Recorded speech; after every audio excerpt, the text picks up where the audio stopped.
I would like to say welcome to part 2 of those 32 appliance, however you want to call it, disposal, recycling, whatever.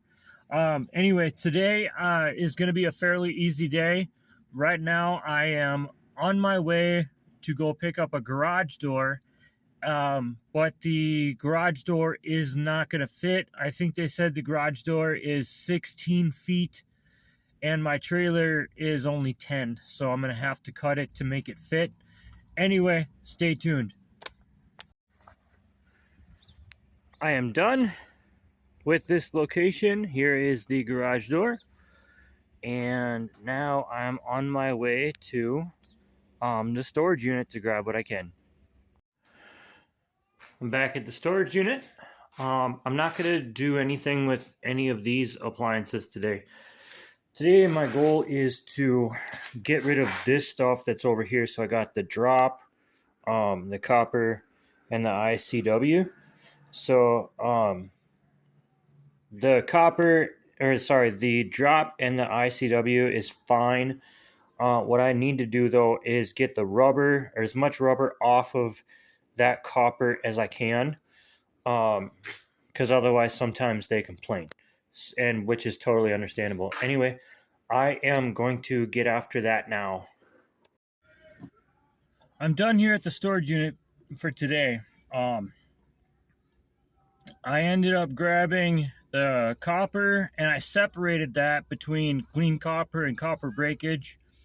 I grabbed all the brass, and I grabbed the drop. I left the ICW because there wasn't very much, and I thought, I got all those other appliances to pull apart, so I'll just add it to that.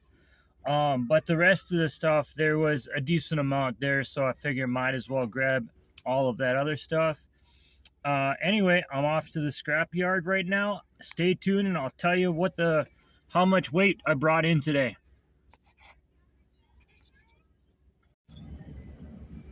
So I just found out from the scrapyard that beginning this past January, things changed as far as bringing in copper. So apparently there's a certification that I need to sell copper to the scrap metal yards. Otherwise, I need to provide them with a copy. Otherwise, they can't buy it. And so I need to go on this website called EPAtest.com, and I need a 608 certification. And apparently, with the 608 certification, that would allow me to bring in the copper, but also it would allow me to legally drain Freon out of small appliances. And apparently, it's a open book test. So, and they give you the binder online, and with the binder, you're allowed to look up the answers. I already spoke to the EPA prior to getting my certification, or not certification, but prior to getting my contract here at the scrap metal yard for pulling out the Freon, and they said that as long as I was pulling the Freon out, putting it into containers, properly disposing of it, and not putting it back into small appliances, then I was totally fine, because I wouldn't be breaking the law. They told me I would be breaking the law if I was putting the Freon back into small appliances without having any certification. So that's what I was operating under, and apparently now it has changed, and I didn't know that. So I'm going to go home today. Luckily, I'm already having a short day. I'm going to go home and take this test and get the certification. That way I'm covered. They said it's like $30 or just under 30, which is fine. I'd rather be safe than sorry. So, and of course, I don't want to just keep holding on to copper that I can't get rid of. So I'm just going to go home and do it.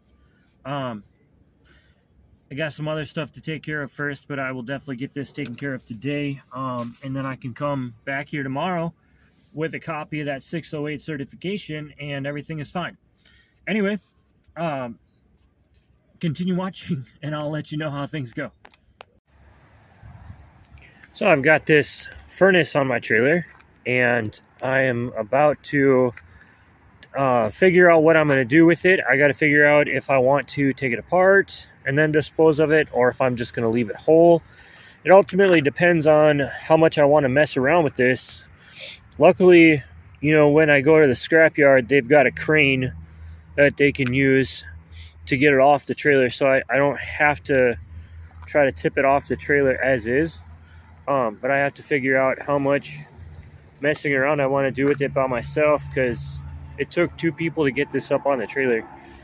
Anyway, and also I want to let you guys know that I'm now 608 certified with the EPA, so I can continue dropping off copper and everything else. Anyway, I'll get back at you later. I just got done at the scrap metal yard, and so what I'm looking at for payout, or not payout, but for weight, is 240 pounds of shreddable tin. That would have been the furnace that I brought in, so it was just under 300 pounds, or just under 250 pounds rather. I could have possibly, maneuvered it around myself and took the electric motor out, but I didn't really want to fiddle with it.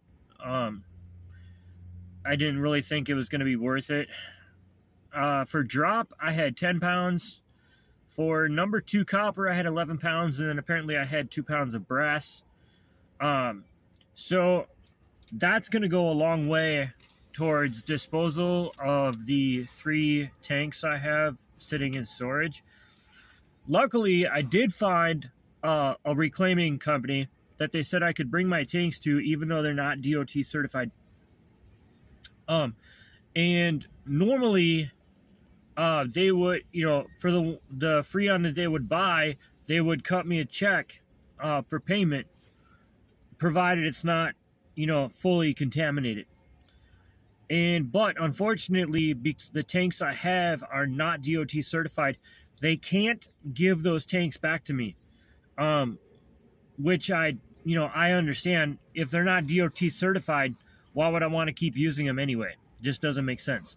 But they said it's for each tank is $15 to dispose of, so that's $45 for them to dispose of the tanks themselves. But what they're going to do is they are going to, for the R22 and the R410A, I believe, they are going to determine if they can pay me out for those. And if they can, then what they're going to do is take that money they would normally pay me, and they're going to apply it towards the disposal of the tanks, which, is fine with me. That's less money out of pocket. It's a lesson learned. Again, what do you do? If you don't know, you don't know. I should have done more research, so getting those tanks is on me. I have nobody else to blame at all. I should have done a little more research and spent the extra $20 per tank, and then, I would have been fine. Like I said, lesson learned. Anyway, I am on my way over to the storage unit to grab those 3 tanks, and then I'm going to go get rid of them, and I will let you guys know how that goes. I just got back from dropping the tanks off. Because they are not DOT tanks, I could not partake in the tank exchange that they do, and also I'm not getting my tanks back either. So basically, what they're gonna do, which basically, just to reiterate, is they are going to take the Freon out of those tanks, and then they are going to determine the quality, for impurities and stuff. And then they are going to take the money that they would normally pay me, instead of sending me a check, they're going to apply it towards the cost of disposal of those tanks, and then I'm just going to pay the balance. Moving forward, as long as I bring DOT tanks to them, I can, be part of the tank exchange, And then, of course, I would be receiving money on top of it as long as the Freon is not contaminated. So, I wish they were going to be sending me a check. Unfortunately, that's just not the case. But what do?